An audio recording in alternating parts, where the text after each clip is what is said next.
भारत माता की, भारत माता की, भारत माता की। भारतीय जनता पार्टी के नवीन अध्यक्ष माननीय नितिन नबीन जी, हमारे पूर्व अध्यक्ष जेपी नड्डा जी, भाजपा परिवार के अन्य सभी वरिष्ठजन, देश भर से आए कार्यकर्ता साथी, देवी और सज्जनों, सर्वप्रथम माननीय नितिन नबीन जी को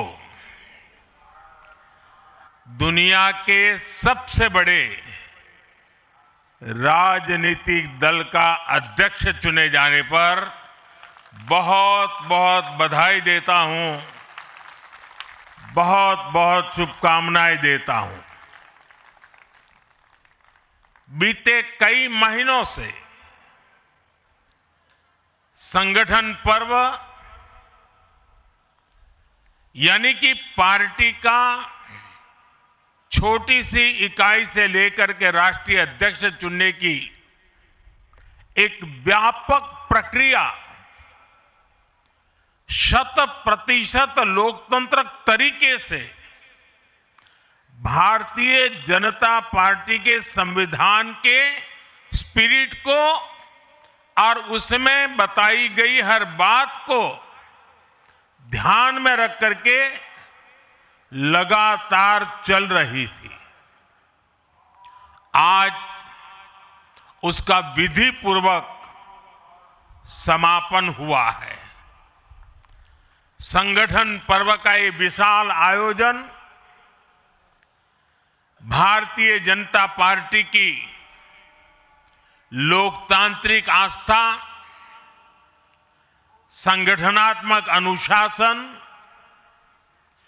और कार्यकर्ता केंद्रित सोच का प्रतीक है। मैं देश भर के कार्यकर्ताओं का इस प्रक्रिया को सफल बनाने के लिए बहुत बहुत अभिनंदन करता हूं। साथियों, बीते 1-1.5 वर्षों में डॉक्टर श्यामा प्रसाद मुखर्जी की 125वीं जयंती का पर्व, अटल जी की 100वीं जन्म जयंती, राष्ट्रीय स्वयंसेवक संघ के 100 वर्ष, ऐसे महापर्व हम मनाते रहे हैं। ये वो प्रेरणाएं हैं जो देश के लिए जीने के हमारे संकल्प को और मजबूत करती हैं। हमारा नेतृत्व परंपरा से चलता है, अनुभव से समृद्ध होता है और जनसेवा, राष्ट्र सेवा के भाव से संगठन को आगे बढ़ाता है। साथियों, अटल जी, आडवाणी जी और मुरली मनोहर जोशी जी के नेतृत्व में बीजेपी ने शून्य से लेकर शिखर तक का सफर देखा है। इस सदी में वेंकैया नायडू जी और नितिन गडकरी जी सहित हमारे कई वरिष्ठ साथियों ने संगठन को विस्तार दिया है। राजनाथ जी के नेतृत्व में पहली बार बीजेपी ने अपने दम पर पूर्ण बहुमत हासिल किया। फिर अमित भाई के नेतृत्व में देश के अनेक राज्यों में भाजपा की सरकारें बनी। लगातार दूसरी बार केंद्र में बीजेपी की सरकार बनी। फिर जेपी नड्डा जी के नेतृत्व में भाजपा पंचायत से लेकर पार्लियामेंट तक और सशक्त हुई। केंद्र में लगातार तीसरी बार भाजपा एनडीए की सरकार बनी। मैं पूर्व के सभी अध्यक्षों का उनके अमूल्य योगदान के लिए देश के कोटि कोटि कार्यकर्ताओं की तरफ से और मेरी तरफ से बहुत बहुत अभिनंदन करता हूं। साथियों, आप जानते हैं आज भाजपा का जितना फोकस संगठन के विस्तार पर है, उतनी ही बड़ी प्राथमिकता कार्यकर्ता के निर्माण की भी है। भाजपा एक ऐसी पार्टी है जहां लोगों को लगता होगा कि नरेंद्र मोदी देश के प्रधानमंत्री है, तीसरी बार प्रधानमंत्री बने, 50 साल की छोटी आयु में मुख्यमंत्री बन गए, 25 साल से लगातार हेड ऑफ द गवर्नमेंट रहे हैं। ये सब अपनी जगह पे हैं, लेकिन इन सब से भी बड़ी चीज मेरे जीवन में है, मैं भारतीय जनता पार्टी का कार्यकर्ता हूं। ये सबसे बड़ा गर्व है। और जब बात पार्टी के विषयों को आती है, तब माननीय नितिन नवीन जी, मैं एक कार्यकर्ता हूं, वे मेरे बॉस हैं।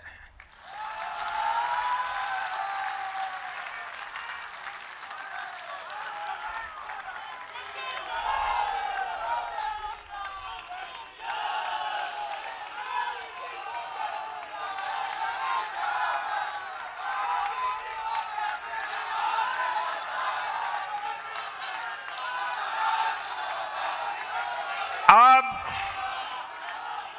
माननीय नितिन नवीन जी हम सभी के अध्यक्ष हैं।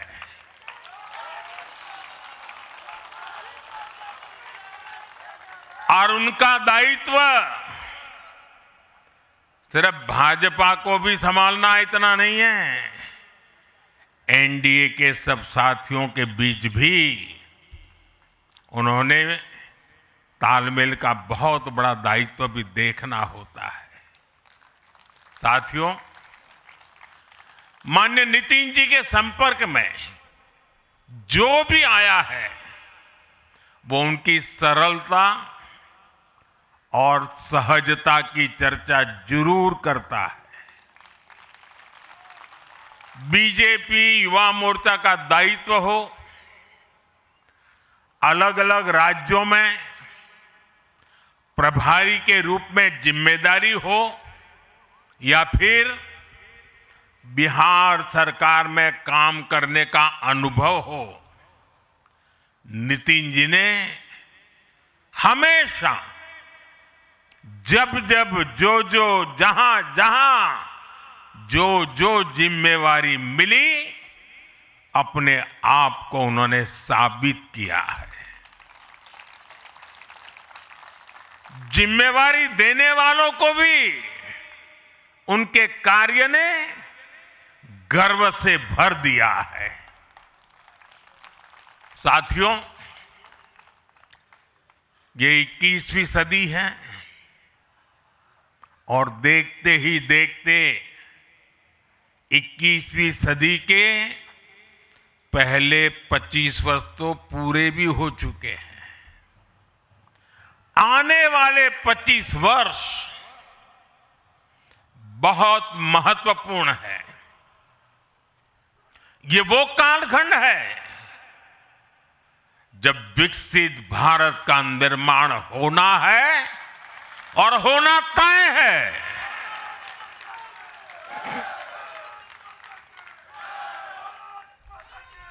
इस महत्वपूर्ण कालखंड की शुरुआत में हमारे माननीय नितिन नवीन जी बीजेपी की विरासत को आगे बढ़ाएंगे। मैं आजकल के युवाओं की भाषा में कहूं, खुद भी एक प्रकार से मिलेनियल है। वो उस जनरेशन से हैं जिसने भारत में बड़े आर्थिक, सामाजिक और टेक्नोलॉजिकल परिवर्तन होते देखे हैं। वो उस जनरेशन से हैं जिसने बचपन में रेडियो से सूचनाएं पाई और आज एआई के भी एक्टिव यूजर है। नितिन जी के पास युवा ऊर्जा भी है और संगठन में कार्य का लंबा अनुभव भी है। ये हमारे दल के हर कार्यकर्ता के लिए बहुत उपयोगी होगा। साथियों, इस वर्ष जनसंघ की स्थापना को 75 वर्ष हो रहे हैं और मैं आज इन 75 वर्ष लगातार लक्षावधि कार्यकर्ताओं ने, अनेक परिवारों ने, अनेक पीढ़ियों ने जो त्याग, तपस्या और बलिदान दिए हैं, मैं उनको आदरपूर्वक नमन करता हूं। जनसंघ रूपी वटवृक्ष से ही भाजपा का जन्म हुआ और भाजपा दुनिया के सबसे बड़ा राजनीतिक दल बन चुकी है। और ये सिर्फ भाजपा के कार्यकर्ताओं के लिए गौरव का विषय है, इतना नहीं है। देश के राजनीतिक समीक्षकों को, दुनिया को यह बात बतानी चाहिए कि भारत एक ऐसा देश है जिसकी रगों में इसकी मजबूती से लोकतंत्र चल रहा है, कि जहां दुनिया की सबसे बड़ी पॉलिटिकल पार्टी है। साथियों, बीजेपी एक संस्कार है। बीजेपी एक परिवार है। हमारे यहां मेंबरशिप से भी ज्यादा रिलेशनशिप होती है। बीजेपी एक ऐसी परंपरा है जो पद से नहीं, प्रक्रिया से चलती है। हमारे यहां पदभार एक व्यवस्था है और कार्यभार ये जीवन भर की जिम्मेदारी है। हमारे यहां अध्यक्ष बदलते हैं, लेकिन आदर्श नहीं बदलते। नेतृत्व बदलता है, लेकिन दिशा नहीं बदलती। साथियों, भाजपा का स्वरूप नेशनल है। भाजपा का स्पिरिट नेशनल है, क्योंकि हमारा जुड़ाव लोकल है। हमारी जड़ें जमीन के नीचे गहरी हैं। इसलिए भाजपा रीजनल एस्पिरेशन को प्लेटफॉर्म देती है, उन्हें नेशनल एम्बिशंस का आधार बनाती हैं। और इसलिए आज देश के कोने कोने के लोग भाजपा के साथ हैं, भाजपा के साथ जुड़ रहे हैं। और इतना ही नहीं, जो भी अपनी राजनीति का प्रारंभ करना चाहता है, उसको भी भाजपा का प्रवेश द्वार सबसे उत्तम, सबसे सुरक्षित लगता है।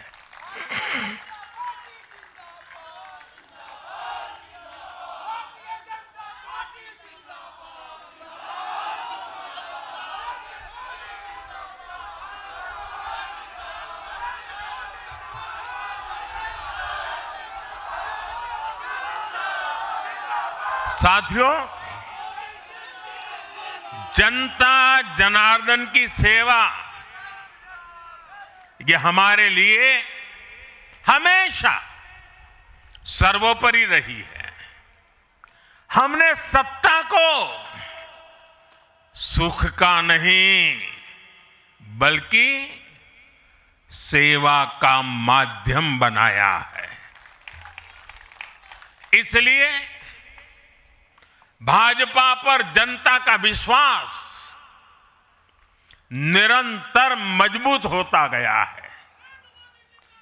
अगर बीते 11 वर्षों की ही बात करें तो भाजपा की यात्रा जन विश्वास अर्जित करने की अद्भुत यात्रा रही है। बीते 11 वर्षों में बीजेपी ने हरियाणा,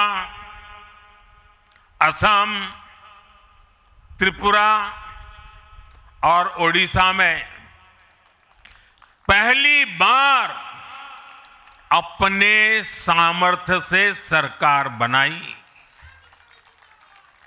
पश्चिम बंगाल और तेलंगाना में भाजपा जनता की एक बड़ी आवाज बनकर उभरी है।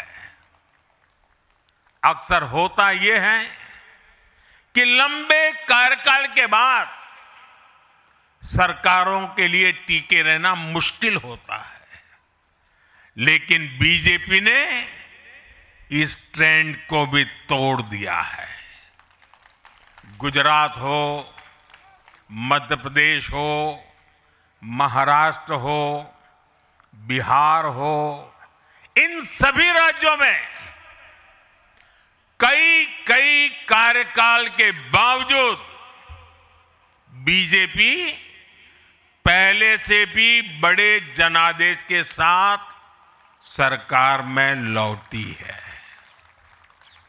साथियों, बीते 1.5-2 वर्षों में तो भाजपा पर जनता का भरोसा और मजबूत हुआ है। विधानसभा हो या स्थानीय निकाय, बीजेपी की स्ट्राइक रेट अभूतपूर्व रही है।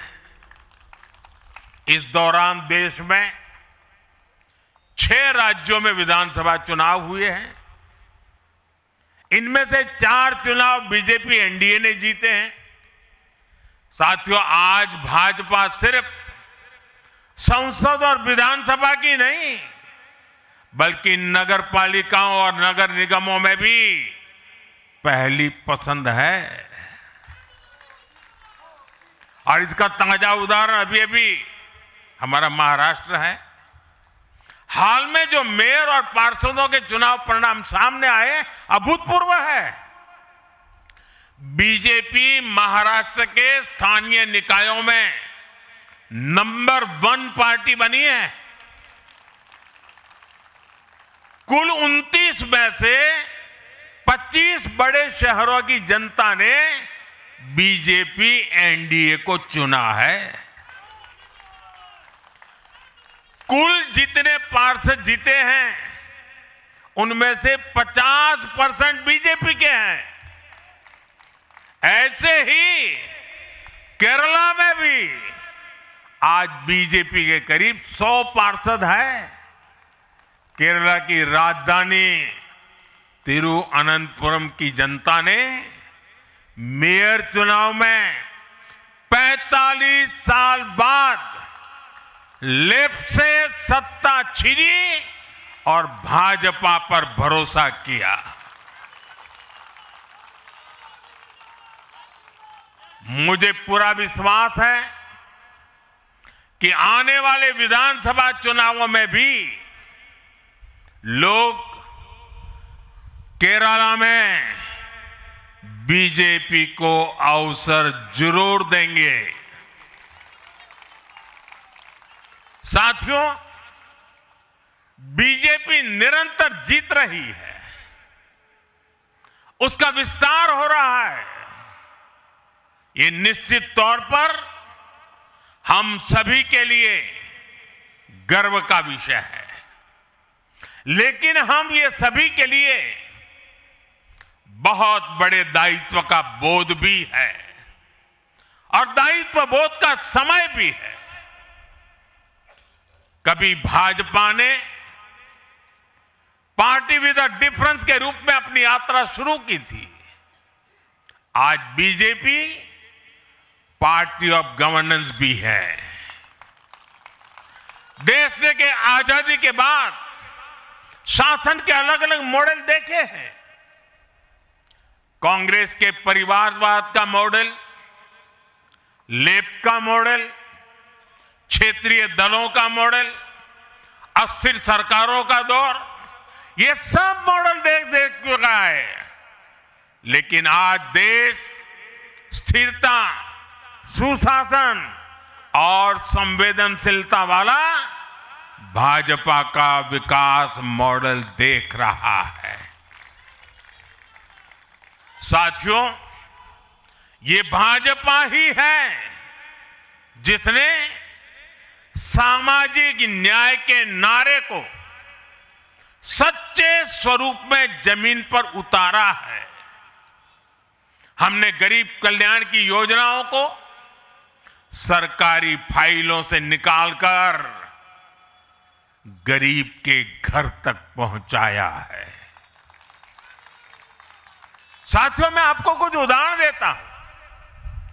आजादी के 70 वर्ष बाद सिर्फ 3 करोड़ ग्रामीण परिवारों तक ही पाइप से पानी पहुंच पाया था। माताओं बहनों की पीड़ा, पानी के लिए उनके संघर्ष की सूध लेने वाला कोई नहीं था।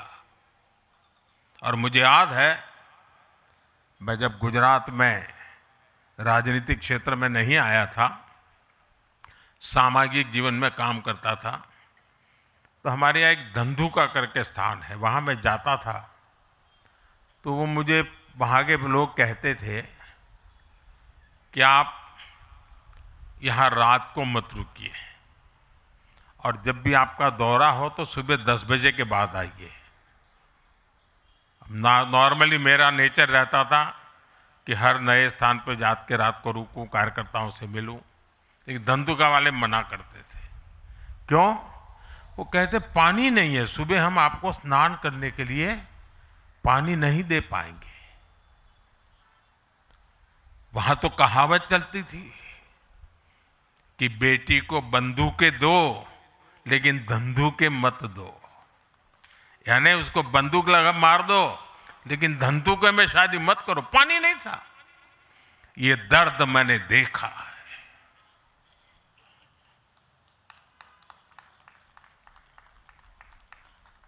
मैं धरती की सच्चाई से जुड़ा था। माताओं बहनों की पीड़ा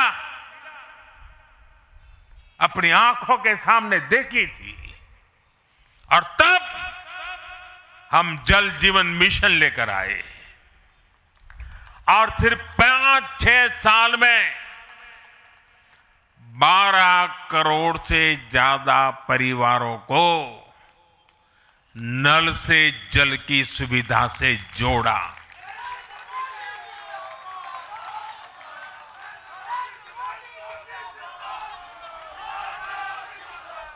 साथियों, ये हमारी सरकार है जिसने धुएं से बीमार होती बहनों की पीड़ा समझी, वरना पहले तो एलपीजी गैस को भी अमीरों का ही सौभाग्य मान लिया गया था।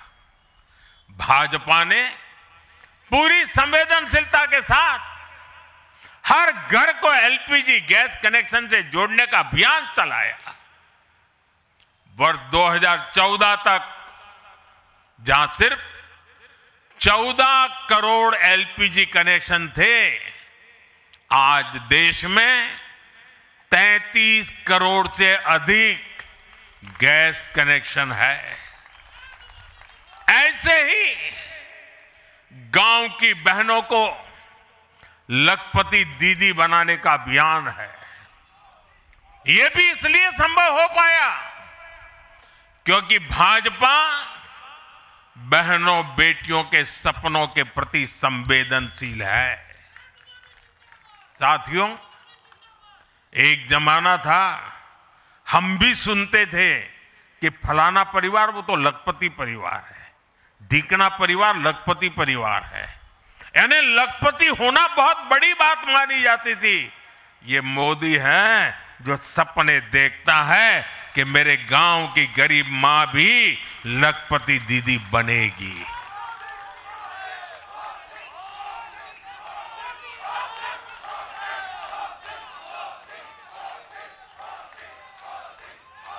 साथियों, दशकों तक आदिवासी समाज को सिर्फ वोट बैंक से जोड़कर देखा गया, लेकिन संवेदनशील भाजपा ने, भाजपा के हमारे संस्कारों ने समाज के प्रति समान भाव की हमारी परंपरा के कारण भाजपा ने आदिवासियों में भी सबसे पिछड़ी जनजातियों की पीड़ा को समझा। उनके विकास के लिए पीएम जनमन योजना बनाई और पीएम जनमन योजना के लाभार्थी इतने बिखरे हुए हैं और एक दो दूर दूर जंगलों में पड़े हैं। उनसे एक म्युनिसिपैलिटी की सीट भी जीती नहीं जा सकती है। वोट के हिसाब से कोई उनकी तरफ देखेगा नहीं, लेकिन जब वोट से ऊपर उठ करके संवेदनाएं होती हैं, समाज का कल्याण हमारे संस्कार होते हैं, तो पीएम जनमन योजना जन्म लेती है। आदिवासियों में भी अति पिछड़ा संख्या में भले ही कम है, लेकिन उनके प्रति हमारी संवेदना में कोई कमी नहीं है। साथियों, हमारा नॉर्थ ईस्ट, वहां वोटर उतने नहीं है, सीट भी उतनी नहीं है, इसलिए कांग्रेस की सरकारों में उन्हें वर्षों तक उपेक्षित रखा गया। लेकिन संवेदनशील भाजपा ने नॉर्थ ईस्ट को दिल से भी जोड़ा और दिल्ली से भी जोड़ा। एक और उदाहरण आकांक्षी जिलों का है।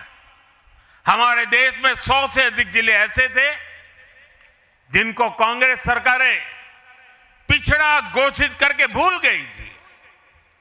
इन जिलों को पनिशमेंट पोस्टिंग के लिए इस्तेमाल किया जाता था, यानी जिन अधिकारियों को सजा देनी होती थी तो उन्हें वहां भेजा जाता था। हमारी भाजपा सरकार ने इन जिलों को आकांक्षी जिले घोषित किया और प्राथमिकता के आधार पर इनके विकास के लिए काम किया। आज ये आकांक्षी जिले विकास के कई पैरामीटर्स पर अन्य जिलों से बेहतर प्रदर्शन कर रहे हैं, राज्य की एवरेज की बराबरी आकर के खड़े हो गए। साथियों, भाजपा का मंत्र है पिछड़ों को प्राथमिकता, पिछड़ों को प्राथमिकता। जिनकी किसी ने सूध नहीं ली, हमने उनकी साधना की है, जिनको किसी ने पूछा नहीं, मोदी ने उन्हें पूजा है। हमारी कार्य संस्कृति सर्वसमावेशी है, सर्वांगीण है, सर्वस्पर्शी है, सर्वहितकारी है, सर्व कल्याणकारी है। और ये कार्य संस्कृति गरीब को समान अवसर देने वाली है, गरीब को सशक्त करने वाली है। इसी वजह से सिर्फ एक दशक में 25 करोड़ लोगों ने गरीबी को पराजित किया है। और ये 25 करोड़ लोग कौन हैं? इनमें सबसे अधिक दलित, पिछड़े और आदिवासी परिवार है। साथियों, बीते वर्षों में जन विश्वास की जो पूंजी हमने अर्जित की है, उस भरोसे को कायम रखना बहुत बड़ी जरूरत है। देश की जनता 2047 तक विकसित भारत बनाने के लिए संकल्पित है। इसलिए बीते 11 वर्षों में रिफॉर्म्स की जो यात्रा हमने शुरू की है, वो अब रिफॉर्म एक्सप्रेस बन चुकी है। हमें राज्यों के स्तर पर, शहर की इकाइयों के स्तर पर, जहां भी भाजपा एनडीए सरकारें हैं, वहां रिफॉर्म्स की गति तेज करनी है। भाजपा सिटी गवर्नेंस का भी एक नया मॉडल देश के सामने प्रस्तुत कर रही है। इस लक्ष्य के साथ हम आगे बढ़ना चाहते हैं। साथियों, जब हम सत्ता में नहीं भी थे, तब भी हम अपने मूल आदर्शों से कभी नहीं भटके। हम राष्ट्र प्रथम के भाव से, नेशन फर्स्ट के भाव से डटे रहे, जूझते रहे, संकटों को झेलते रहे, जज्बात बढ़ाते रहे और जीतते भी रहे। हम वो लोग हैं, हमारा वो चरित्र है, हमारे वो संस्कार है। खुद से बड़ा दल और दल से बड़ा देश, ये भाजपा के हर कार्यकर्ता का संस्कार है, भाजपा के हर कार्यकर्ता का जीवन मंत्र है। इसी भाव के साथ बीते 11 वर्षों में हमने अनेक चुनौतियों पर विजय पाई है।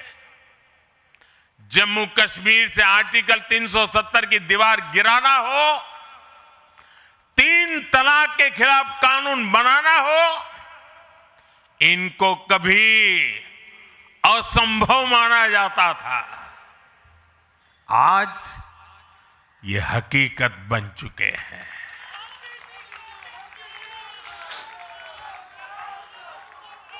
आज देश में माओवादी आतंक भी अपनी अंतिम सांसें गिन रहा है।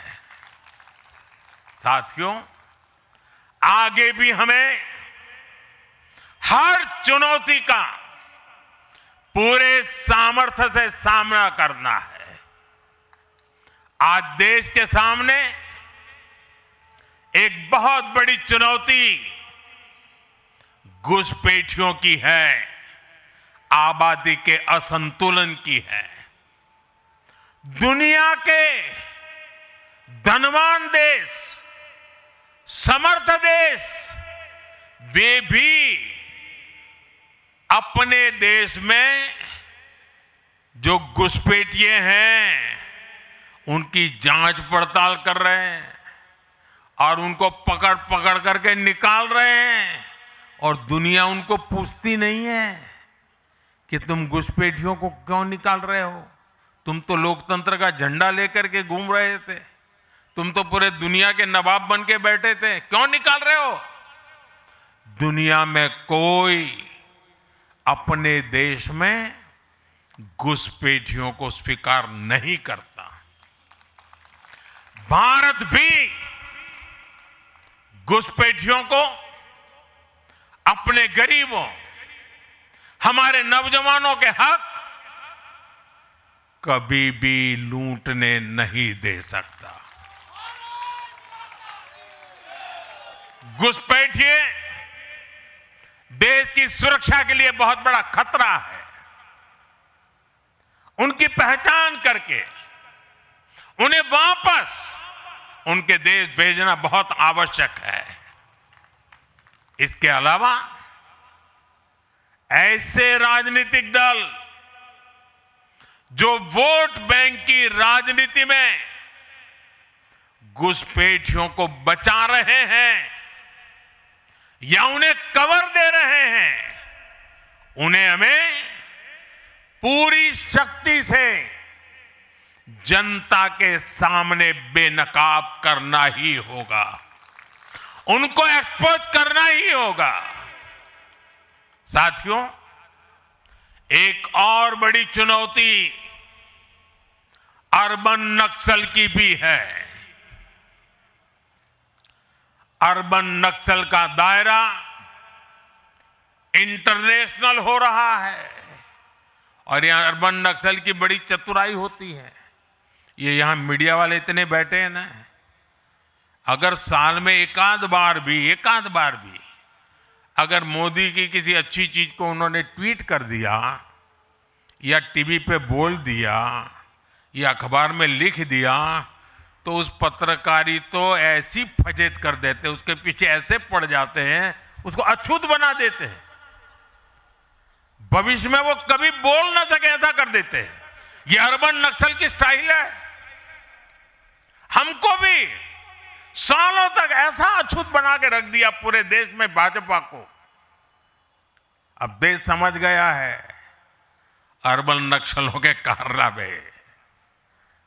भारत को नुकसान पहुंचाने के लिए अर्बन नक्सली लगातार। For more of such videos, do like, share and subscribe to ET Now Swadesh.